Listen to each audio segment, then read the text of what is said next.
Welcome to the Savvy Podcast with me, Helen, and my amazing guests. Every week, we'll be bringing you experienced pet pros and specialist experts covering all aspects of the pet industry. Brought to you by Savvy Pet Spa, the global booking software for pet professionals everywhere. Now let's get this podcast popping.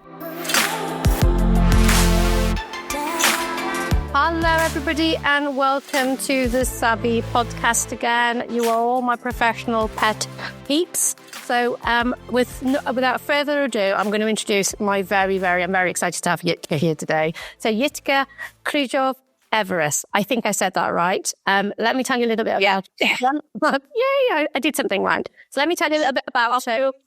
She has had the best career in the world. She is an amazing lady, hand-stripping queen, guru, she's produced products, she's traveled, she's done training, City and Guilds, one-to-one specialist training. She literally is a plethora and a mind of just everything grooming. Sorry, I just have to say that. If I could have a jazz band behind me going, you'd go, I would do. But you also, I know you've left grooming now and he's retired, but you've also very close to your heart, which we will touch on, is your style to rescue. So we'll have a conversation about that first. But my first question to you, Jitka, after you've said hello, is can you tell us what got you into the pet professional career that you went down, and a little bit about where you went, how you got there, and how it ended, and what you're doing next? So that's my question. So okay.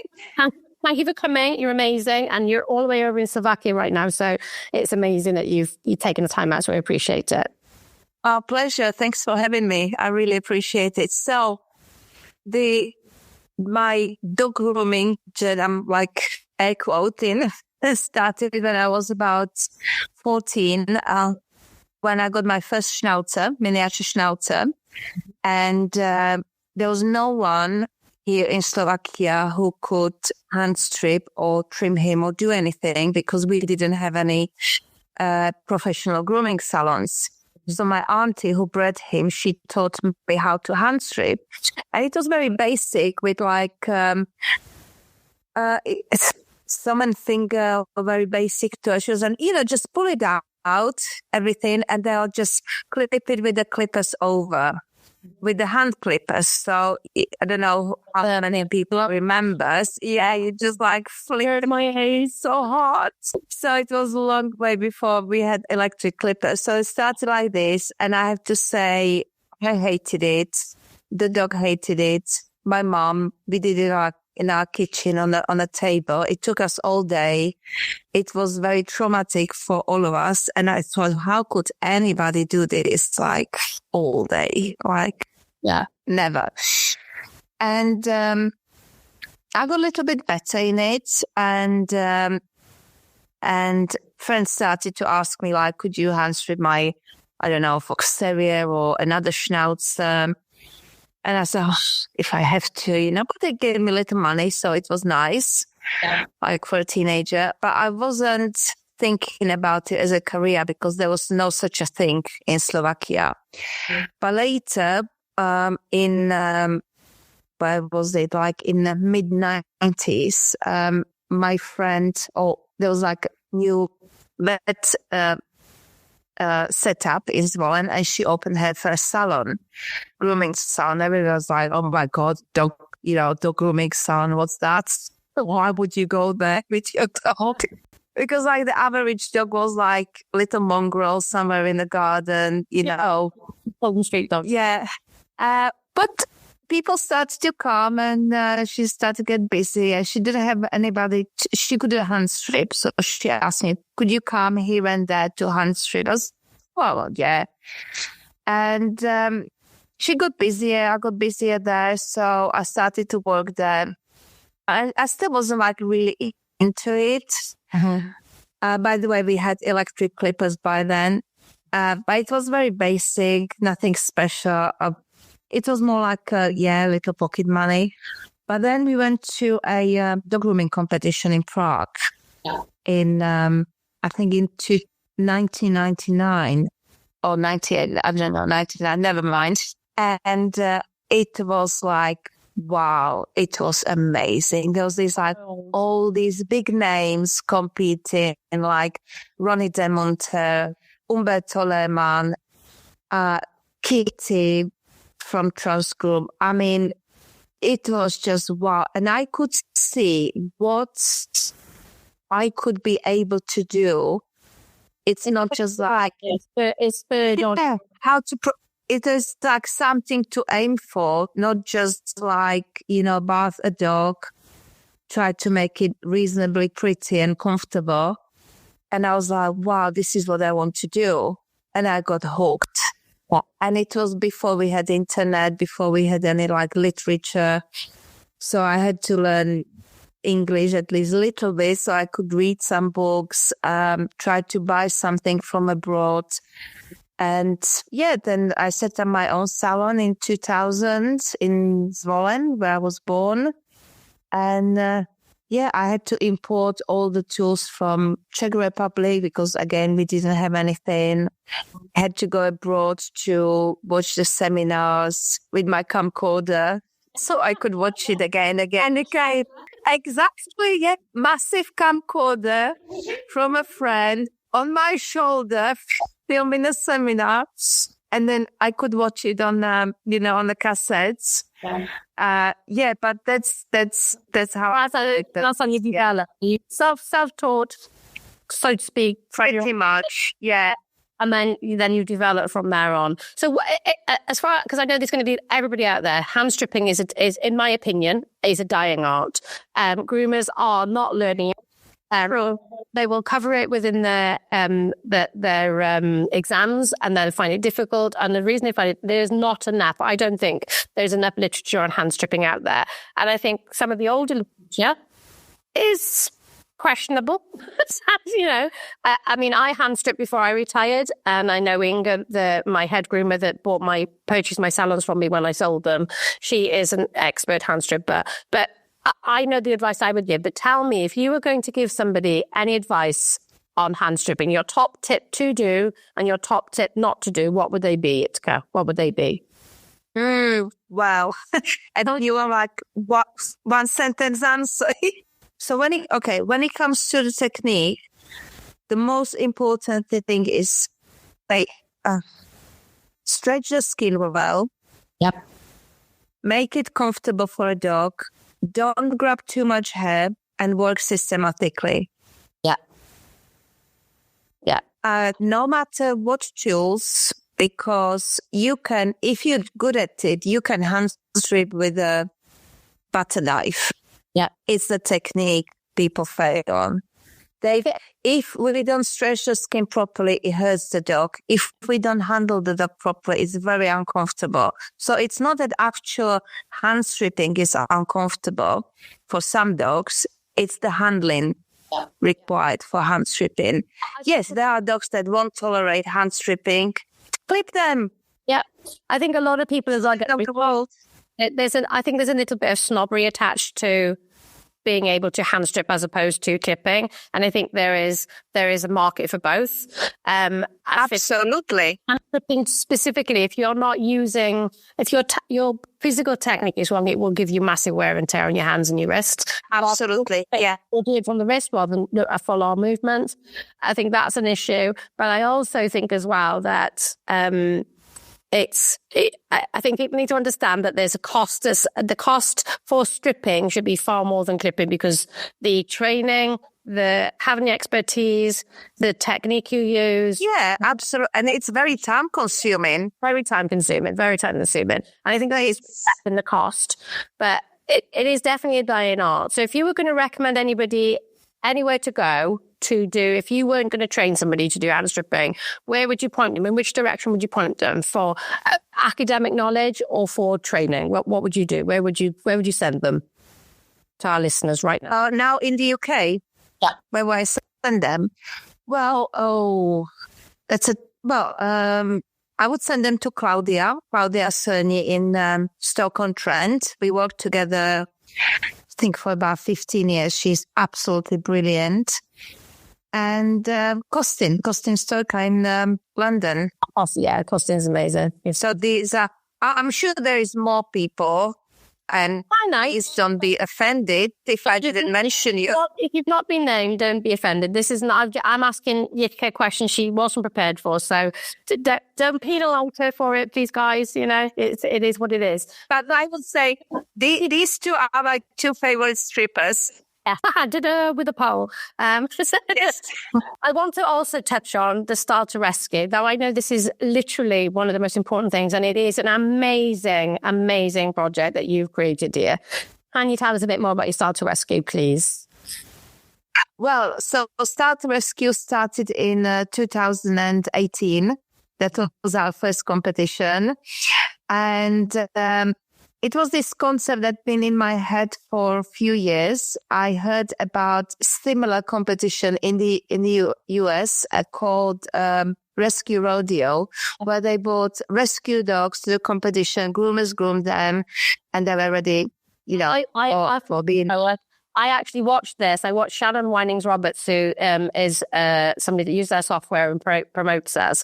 I actually watched her do the rescue roundup at Hershey's last September, and it was amazing. There's literally these groomers do not know what they're getting. They come through the door. Exactly. You don't know what to take with you, so you've got to come, prepared. I mean, exactly. Shannon ended up with a golden retriever, so, whereas other people were able to showcase their clipping skills, she could just do bath blast, and all the basics. But yeah. Still, it counts. Yeah. Yes, absolutely. Yeah, it does. Sorry. We do the same. We get all sorts of rescue dogs from border collies to spaniels to something you can't even... Yeah, see what it is. We had disabled dogs, the dogs with nappies, the dogs with little wheels, and it's very emotional, very, very calm. And the groomers are kind of like, compared to other competitions, it's very, very good feeling competition, very relaxed. Everybody is there, has different purpose than just winning. Yeah. And you say that you raise money for the charities as well. So, Yes, we do. Yeah. So since 2019, apart from COVID, we raised altogether over the years, I think over £50,000 since 2018.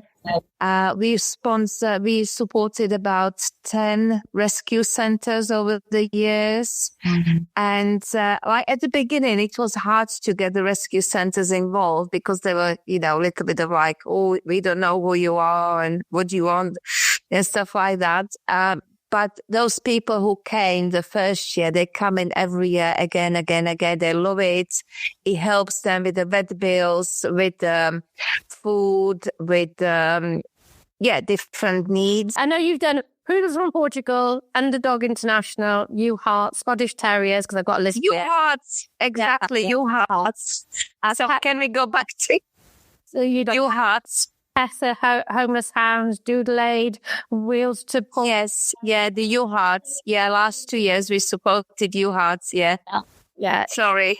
But it's nice to be able to, because as groomers, we see the best in pet owners, and we also see the worst in pet owners.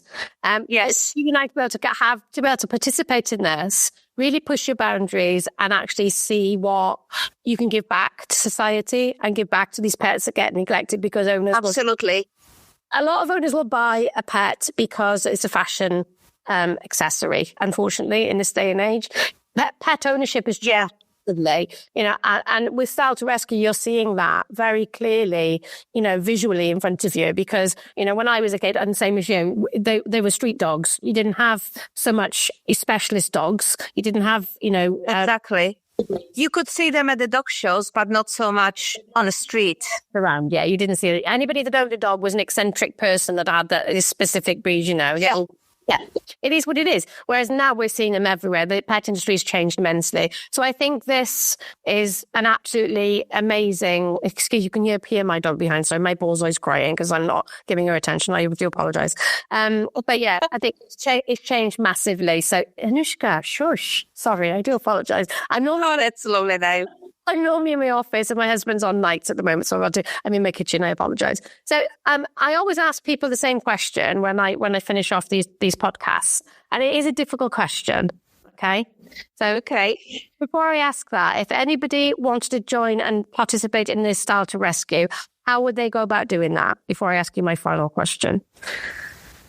Right. So if I would just like to say, we get a lot of new groomers to compete, which is really nice. I think because it gives them extra time, different variety of dogs, and it's very calm. It kind of attracts new people, which is great. And it gives them the confidence to compete at the proper, and again, air quotes, competitions.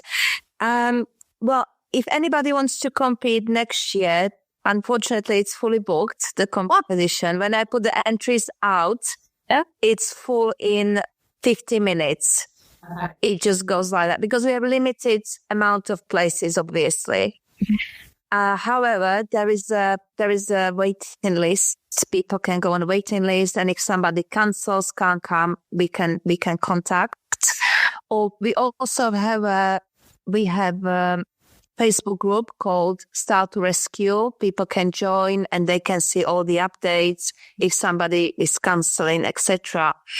How people can support, we have online auctions. So if anybody has something they would like to donate for online auction, we do that.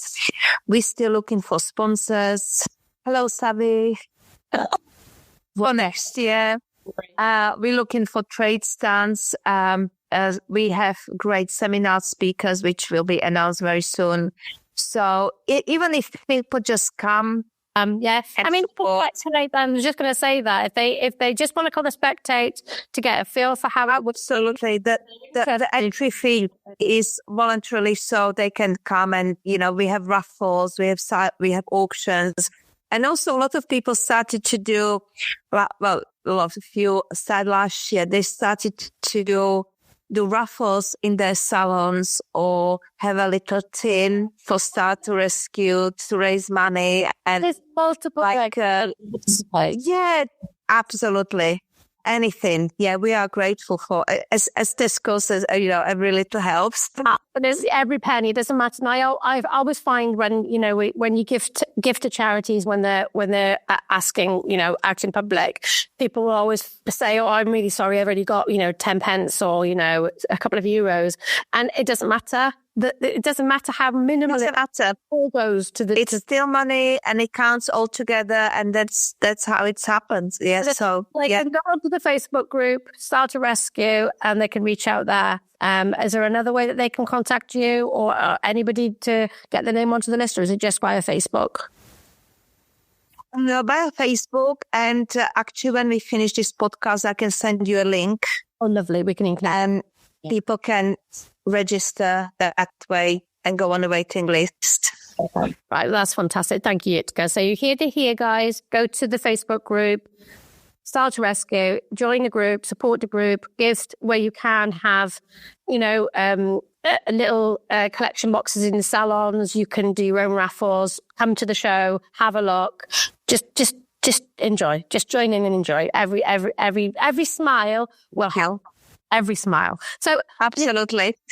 My question, I asked everybody this question. It's a difficult question, and we tried to keep it short. So if you were to have to go onto a desert island and you could take one pet of your choice with the coat of your choice, what tool would you be taking with you? And you can only take one. And what product would you take with you? And you can only take one. And you can name drop all your. Oh my! It's a hard question, but I ask everybody this question. How long am I going to be there? You're going to be there forever. You're never coming off. We're going to keep forever. Oh my God. Okay. Right. That's quite easy. Okay. Another easy question. Well, no, I would take an Airedale. Yep. Airedale Terrier. Good protection. Lovely coat. Because it has beautiful coat. It's very loyal dog. Great temperament. Funny. And it would protect me and probably help me to hunt or protect me or whatever. I would take, even though I'm vegan, it will help me to hunt, yeah. I will take one of the hand stripping knives from the Sentinel. Yep. Because their knives are absolutely beautiful. Probably number 4. And I would take the Sentinel after trim shampoo, which, if I can promote, I created, and it's absolutely beautiful. It works well for my hair. It works well for any hair. It works well for sensitive skin, for harsh coat, for poodle coat. So if I could take like a gallon of it, so I could wash myself and my dogs on the remote island, it would be amazing. There's no limit on how much you can sell with one product. So you can take a whole bathful if you like. Right. Yeah, take a whole... It's very natural. It's 99.6% natural. So it's not going to hurt the environment at the island. So we'll all be happy. That's good. I like that. And as far as the shampoo is concerned, is there, because I've never used it, so I can't say I have because I've never tried it. What's the dilution rate? Is there a dilution rate on that? It's it can be diluted up to 1:20 for the first wash. And on the second wash, it's better to use undiluted and leave it on for 10 minutes. Okay. For the best results. No, there you go. You heard it here first, guys. Sentinel shampoo, 1:20 dilution for the first wash, and then add it to trim. Yeah, perfect. And it can be used, the clue is in the name, straight after hand stripping. So it soothes the skin, it tightens the pores, so it's perfect. Because that's one of the questions people always ask. Hand stripping, get bath or do you not bath after? Yeah, after, before, after, week after, month after, never. Yeah.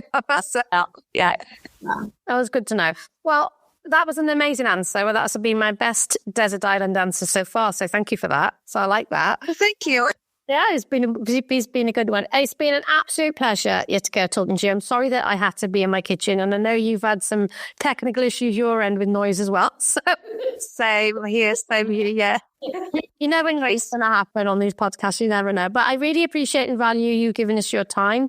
And I know that our viewers are going to be absolutely made up with some of the tips you've given them. So I really appreciate it. I'm very honoured to have got to know you a little bit more. And so, yeah. Thank you so much. Thank you for having me. I respect you and thank you so much. And we will see you when you've written that book. Okay, thanks for reminding me. Well, I'll probably see you at Start to Rescue. Yeah, thank you so much, Helen. Take care. Bye now. Thank you. Bye, guys. Myself and the team hope you've enjoyed the podcast, and if so, leave us that elusive review via your podcast provider. And if you'd like to know more about Savvy and our booking software, visit us online at savvypetspa.com. Thanks for joining. Catch you next time.